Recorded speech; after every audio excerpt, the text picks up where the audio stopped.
Hai Kak, Assalamualaikum warahmatullahi wabarakatuh. Terima kasih sudah klik video ini dan selamat datang di Devala. Sekitar 8 tahun yang lalu, Justina sedang hamil besar. Seperti kebanyakan ibu hamil lainnya, jika sudah menginjak usia 8 bulan, maka akan semakin sering kontrol ke dokter untuk memastikan kondisi bayi baik-baik saja. Di pagi hari itu, Justina kontrol ke dokter kandungan ditemani oleh ibunya. Karena suaminya sedang bekerja di luar kota dan juga jarang pulang, makanya ibunya lah yang sering menemani Justina untuk kontrol ke dokter. Hari itu dokter menyatakan bahwa bayi Justina baik-baik saja dalam kondisi yang sehat walafiat dan tidak ada lilitan tali pusar sama sekali. Setelah selesai kontrol ke dokter, Justina dan ibunya pun pulang ke rumah. Di sore harinya, Justina pergi jalan-jalan sore ke kebun ayahnya yang ada di belakang rumah. Saat itu Justina berjalan kaki sendirian, sekalian untuk meregangkan otot-otot kaki juga, untuk mempersiapkan proses kelahiran agar lebih lancar. Sore itu Justina menyempatkan diri untuk mengambil beberapa sayuran yang ada di kebun orang tuanya. Dan di jam 5 sore Justina kembali ke rumah.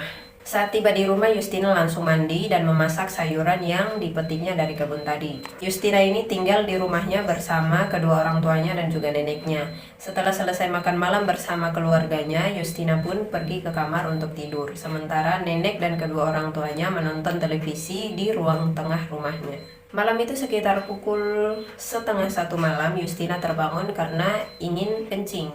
Pergilah Justina ke kamar mandi untuk buang air kecil. Sementara sedang buang air kecil, Justina mendengar seperti ada yang melempari atap rumahnya dengan kerikil. Saat itu Justina sempat memberitahu kedua orang tuanya bahwa ada seseorang yang melempari atap rumah mereka dengan kerikil. Ayah Justina pun kemudian bangkit dari tempat duduknya menuju ke luar memastikan apakah benar ada seseorang yang melempari rumah dengan kerikil atau tidak. Saat itu ayah Justina tidak menemui siapa-siapa di luar, hanya saja ada beberapa warga yang sedang minum tuak di pinggir jalan karena saat itu di kampung Justina sedang ada warga yang menggelar hajatan. Sementara ayah Justina sedang keluar rumah memastikan kondisi sekeliling rumah, Justina kembali ke kamarnya untuk tidur.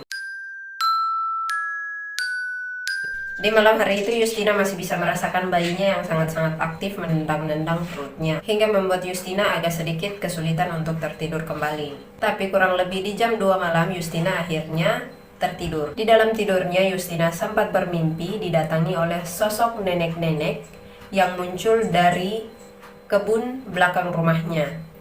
Saat itu di dalam mimpinya Justina melihat sosok nenek-nenek itu datang menghampirinya lalu mengelus-elus perut hamilnya. Nenek itu sambil berkata, "Aduh cucuku." Justina yang sama sekali tidak curiga membiarkan saja nenek-nenek itu mengelus-ngelus perutnya. Akan tetapi Justina di dalam mimpinya sedikit merasa aneh. Nenek-nenek tersebut tersenyum menyeringai tapi agak sedikit menyeramkan wajahnya. Setelah bermimpi seperti itu, Justina kembali tersadar dan berusaha untuk tidak tertidur lagi karena takut mimpi itu kembali lagi. Akan tetapi karena didera rasa ngantuk yang teramat sangat, Justina tanpa sengaja kembali tertidur. Dan di dalam tidur keduanya ini, Justina kembali bermimpi didatangi nenek-nenek itu lagi. Saat itu nenek-nenek tersebut telah dengan posisi memeluk erat perut Justina, sampai Justina agak sedikit merasa sesak. Tapi rasa sesak di dalam mimpinya ini seolah-olah tembus menjadi nyata di alam sadarnya. Jika kalian pernah bermimpi, lalu mimpi tersebut seolah-olah sangat-sangat nyata, maka seperti itulah mimpi yang dialami oleh Justina. Kemudian di pukul 4 subuh, Justina akhirnya pindah ke kamar ibunya. Di kamar ibunya saat tertidur, Justina kembali bermimpi nenek-nenek itu lagi. Saat itu di dalam mimpi Justina hendak akan melahirkan, tetapi dibantu bersalin oleh nenek-nenek itu. Di dalam mimpinya saat Justina akan bersalin ini sama sekali tidak mengalami rasa sakit ataupun kontraksi selayaknya ibu yang hendak melahirkan seperti biasa. Nenek-nenek di dalam mimpinya itu berada di antara kedua kaki Justina sambil mengurut-ngurut perut buncit Justina. Di dalam mimpinya itu Justina sudah melahirkan dan bayinya langsung diambil serta diciumi oleh nenek-nenek itu. Akan tetapi setelah itu nenek-nenek itu berdiri membawa bayinya. Justina sempat ingin mengejar, tapi nenek-nenek itu tiba-tiba saja menghilang. Di dalam mimpinya Justina langsung saja teriak-teriak memanggil bayinya hingga tembus ke dunia nyata. Saat Justina sudah terbangun, ditanyalah sama ibunya, Justina, kau kenapa? Kenapa kau teriak-teriak?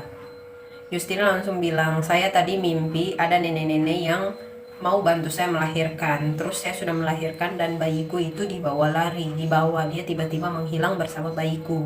Justina langsung saja istighfar dan menyuruh Justina untuk sholat subuh dulu. Saat hendak berdiri dari tempat tidur, Justina ini tanpa sengaja memegang perutnya sendiri. Tetapi perutnya saat itu sudah rata kosong, tidak ada lagi perut hamilnya. Langsung saat itu sontak saja Justina menangis dan juga teriak-teriak sampai membuat heboh, dan juga para tetangga datang ke rumahnya di subuh-subuh untuk memastikan kenapa Justina ini teriak-teriak, apakah mau melahirkan atau ada masalah apa. Di subuh hari itu kampung Justina langsung mendadak geger dengan kehilangan bayi Justina tersebut yang masih ada di dalam perut. Perut hamil Justina yang baru saja tadi malam masih membesar, kini sudah kempes bagaikan orang yang sama sekali belum mengandung. Ayah Justina yang subuh itu sempat memeriksa kondisi Justina, sempat melihat spray tempat tidur bahwa di situ sama sekali tidak ada darah bekas orang melahirkan. Sontak saja di pagi buta itu warga kampung geger dengan kehilangan bayi Justina tersebut. Bahkan saking tidak percayanya, Justina ini sampai menampar-nampar dirinya sendiri sampai pipinya itu sangat-sangat merah untuk meyakinkan bahwa dia hanya mimpi. Ternyata ini adalah nyata. Justina sudah kehilangan bayi yang masih ada di dalam kandungannya. Saat itu kedua orang tua Justina dan juga nenek Justina memegangi Justina agar tidak menyiksa diri sendiri. Dan di pagi harinya kabar itu disampaikannya lah kepada suaminya. Dan saat itu suaminya tidak percaya karena bagaimana bisa bayi yang masih dia ada dalam perut tiba-tiba saja menghilang. Namun naasnya nasib Justina saat itu yang masih bersedih atas kehilangan bayinya, suaminya yang tidak mempercayai Justina dan justru menuduh Justina telah menggugurkan kandungannya yang berusia 8 bulan itu, suami Justina menceraikan Justina saat itu juga. Dengan beban batin yang sangat-sangat berat, Justina dimana dia harus kehilangan bayi yang ada di dalam kandungannya dan juga diceraikan oleh suaminya, dia harus melewati hari-harinya yang sangat berat itu seorang diri ditemani oleh kedua orang tuanya dan juga neneknya di kampung.